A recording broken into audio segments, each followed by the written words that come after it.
Hello friends, have a great pleasure to welcome you to Navi education. आपकी summer vacations चल रही हैं, आप खूब घूम रहे हैं, मौज मस्ती कर रहे हैं, मूवीज़ देख रहे हैं, सॉन्ग सुन रहे हैं। ओके, तो आपके इन्हीं फेवरेट सॉन्ग्स, जो आपके सॉन्ग्स आपको बहुत प्रिय हैं, बहुत अच्छे लगते हैं, जिनको आप दिन रात सुनते रहते हैं, उन्हीं सॉन्ग्स से ही मैं आपको पोइट्रिक डिवाइसेस को सर्च करना सिखाऊंगी, ताकि आपको एग्जाम्स में आपके पोइट्री के जो क्वेश्चंस आते हैं उनमें से आपको पोइट्रिक डिवाइसेस को, फिगर्स ऑफ स्पीच को पहचानने में प्रॉब्लम नहीं हो। मेरे कुछ व्यूअर्स की डिमांड पर मैंने वीडियो क्रिएट की है। आज हम बिना रूल्स के, बिना कोई रूल्स और रेगुलेशंस के, केवल सॉन्ग्स को सुन के, सॉन्ग्स की लाइंस में हम पोइट्री डिवाइसेस को, फिगर्स ऑफ स्पीच को आइडेंटिफाई करना सीखेंगे। बहुत मस्त ट्रिक होने वाली है, इसलिए इस वीडियो को स्किप ना करें।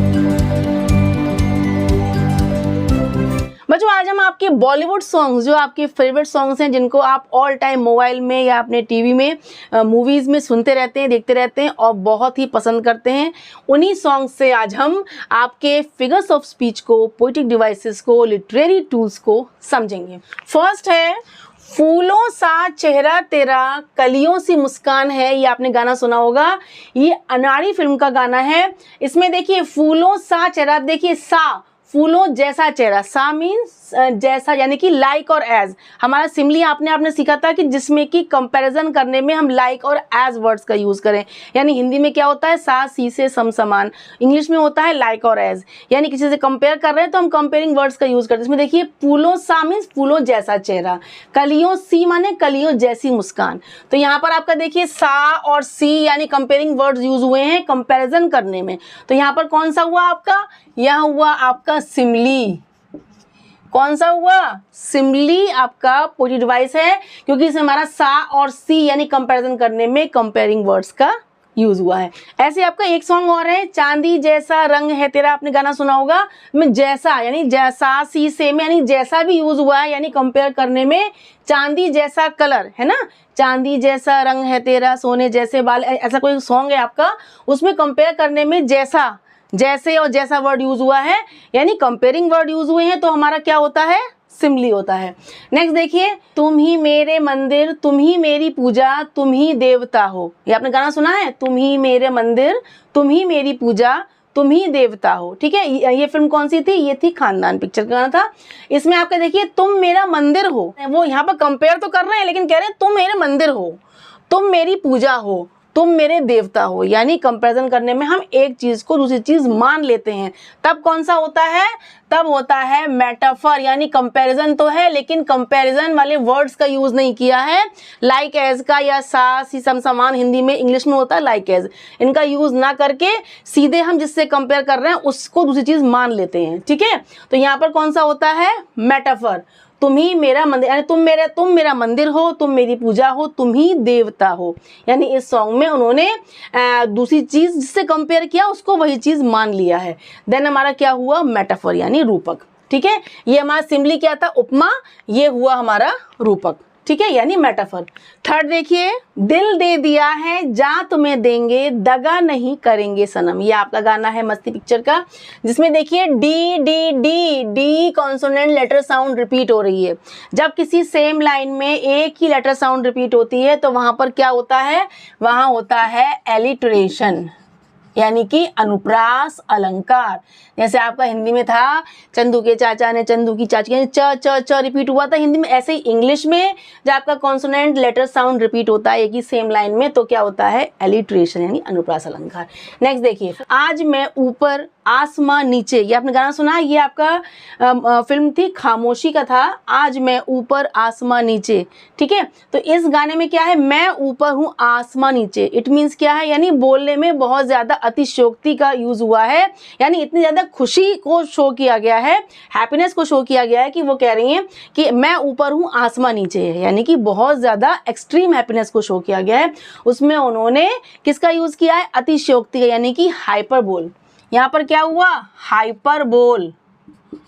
यानी अतिशयोक्ति, आसमान नीचे हो गया मैं ऊपर, यानी कि ये क्या हुआ, यानी बहुत ज्यादा आपका एग्जेजरेशन का यूज किया गया है। ओके, नेक्स्ट देखिए फिफ्थ, टिप टिप बरसा पानी। आपने गाना सुना है, टिप टिप बरसा पानी। और एक और गाना है, रिम झिम गिरे सावन, यानी कि साउंड वर्ड्स, जब आपके साउंड वर्ड, साउंड क्रिएट करने वाले वर्ड्स आपके जब यूज होते हैं तो कौन सा होता है। देखिए टिप टिप क्या है, बारिश का साउंड है, रिम झिम भी क्या है, बारिश की ही पानी की साउंड, यानी कि टिप टिप या रिम झिम इस टाइप कोई भी वर्ड्स हो जिसमें आपकी साउंड शो हो रही हो, तो वहां पर क्या होता है, वहां होता है ओनोमैटोपोइया। ठीक है, यानी कि आपकी ध्वन्यात्मक आपका जो अलंकार होता है वो यूज हुआ, यानी कि साउंड को शो किया गया। किसको शो किया गया है, साउंड को। टिप टिप रिम झिम, टिप टिप बरसा पानी एक गाना है, और क्या है, रिम झिम गिरे सावन, तो उसमें क्या है आपका, ये आपके साउंड वर्ड्स यूज हुए हैं। ओके, ऐसे ही देखिए इसका एक एग्जांपल और है, छम्मा छम्मा वाला आपने गाना सुना था, छम्मा छम्मा, तो छम्मा छम्मा क्या होती है, पायल की छमछम साउंड को छम्मा छम्मा कहते हैं, यानी छम्मा छम्मा भी क्या है, ये भी साउंड क्रिएट हो रही है। तो साउंड वाले वर्ड्स जहां होते हैं वहां क्या होता है, ओनोमैटोपोई, ये आप याद रखिएगा। नेक्स्ट देखिए आपका कौन सा सॉन्ग है, दिल ढूंढता है फिर वही फुर्सत के रात दिन। ये गाना कौन सी पिक्चर का है, ये आपका मौसम का है। ठीक, अब इसमें देखिए दिल ढूंढता है, इट मीन्स दिल को क्या शो किया गया, ऐसा as a human being show किया गया, यानी कि ह्यूमन बीइंग की क्वालिटीज उसमें दे दी गई हैं कि वो दिल ढूंढ रहा है, यानी दिल ढूंढता है फिर वही फुर्सत की रात दिन, तो दिल को क्या बना दिया गया, एज अ ह्यूमन बीइंग। ठीक है, तो जब किसी एब्स्ट्रैक्ट चीज को, किसी आपकी जो चीज आपकी ह्यूमन बीइंग नहीं है, ठीक है, उसको as a human being qualities दे दी जाए, तो वहां क्या होता है आपका होता है पर्सोनिफिकेशन, यानी मानवीकरण। क्या होता है, पर्सोनिफिकेशन, मानवीकरण। ठीक है, इसका देखिए आपने गाना सुना होगा, हवा हवा ए हवा खुशबू लुटा दे। ठीक है, तो हवा को, यानी हवा से कह रहे हैं कि तू अपनी खुशबू लौटा, है ना। तो हवा भी क्या है, ये गाना भी क्या शो कर रहा है, हवा को as a human being quality दे दी गई है। तो हवा में भी आपका दिल ढूंढता है, इन दोनों में कौन सा शो हो रहा है, पर्सोनिफिकेशन। इट मीन्स जो एब्स्ट्रैक्ट है, एब्स्ट्रैक्ट ऑब्जेक्ट है, थिंग है, उसको as a human being show किया जाता है। ठीक है, नेक्स्ट आया, देखिए 7th सॉन्ग सुनिए, भी कट जाएगा सफर साथ चलने से, कि मंजिल आएगी नजर साथ चलने से। अब इसमें देखिए, इसमें साथ चलने से ये आपके ये जो लाइन के पार्ट्स हैं, जो फ्रेजेस हैं, जो आपके रिपीट हुए हैं, जब कहीं पर किसी भी एब्स्ट्रैक्ट में, पोइट्री लाइंस में वर्ड्स रिपीट होते हैं, वर्ड्स हैं, फ्रेजेस हैं, रिपीट होते हैं, तो वहां पर क्या होता है, रिपीटेशन होता है। नेक्स्ट आपका देखिए 8th सॉन्ग सुनिए, ओ मेरे दिल के चैन, चैन आए मेरे दिल को दुआ कीजिए। आपने ये गाना सुना ना, बहुत मतलब पुराना गाना, ओल्ड इज गोल्ड, ये इसकी मूवी थी मेरे जीवन साथी। ठीक है, अब इसमें देखिए दिल के चैन को, यानी कि पीस ऑफ हार्ट, यानी मन की शांति को, दिल के चैन को, पीस ऑफ हार्ट को। ठीक है, तो इसको उन्होंने एड्रेस किया है, यानी जो चीज़ एब्स्ट्रैक्ट है, कोई थॉट है, कोई आइडिया है, जो चीज़ सामने प्रेजेंट नहीं है, ठीक है, एब्सेंट है, उसको हम संबोधित कर रहे हैं, एड्रेस कर रहे हैं। ठीक है, तो क्या होता है, एपोस्ट्रोफी होता है, वहां पर क्या होगा, एपोस्ट्रोफी, आप याद रखिएगा हमेशा। ठीक, हंसी दर्द दे दो जिससे मैं गले लगा लूं, उसमें देखिए हंसी दर्द, दर्द क्या होता है, पेन यानी बहुत, हंसी माने बहुत सुंदर, यानी ब्यूटीफुल पेन को, दर्द को सुंदर कहा गया है, ब्यूटीफुल, यानी कि यहाँ पर क्या है, जस्ट अपोजिट मीनिंग वाले वर्ड्स एक साथ रखे गए हैं, यानी कि पोइट्रिक लाइन को बहुत ज़्यादा अट्रैक्टिव बनाने के लिए, ताकि हमको मतलब रीडर को पढ़ने में बड़ा ही इंटरेस्ट आए। तो वहाँ पर कौन सा होता है, ऑक्सीमोरन, यानी कि अपोजिट मीनिंग वाले वर्ड्स को एक साथ रखा जाता है, तो वहाँ क्या होता है, ऑक्सीमोरन। नेक्स्ट देखिए 10th सॉन्ग सुनिए, आपका सबका फेवरेट सॉन्ग है। इसमें देखिए तेनू सूट करदा, इट मीन्स सूट वर्ड को यूज किया गया है, 2 बार रिपीट किया गया। ये आपकी मूवी थी हिंदी मीडियम। इसमें देखिए सूट क्या है, पहली बात तो क्या है, सेम वर्ड रिपीट हुए हैं, तो कौन सा हुआ, रिपीटेशन हुआ। ठीक है, जब वर्ड रिपीट हो तो कौन सा होता है, रिपीटेशन। अब नेक्स्ट देखिए सूट वर्ड हैं 2 बार यूज हुए हैं, लेकिन दोनों इनका डिफरेंट मीनिंग है।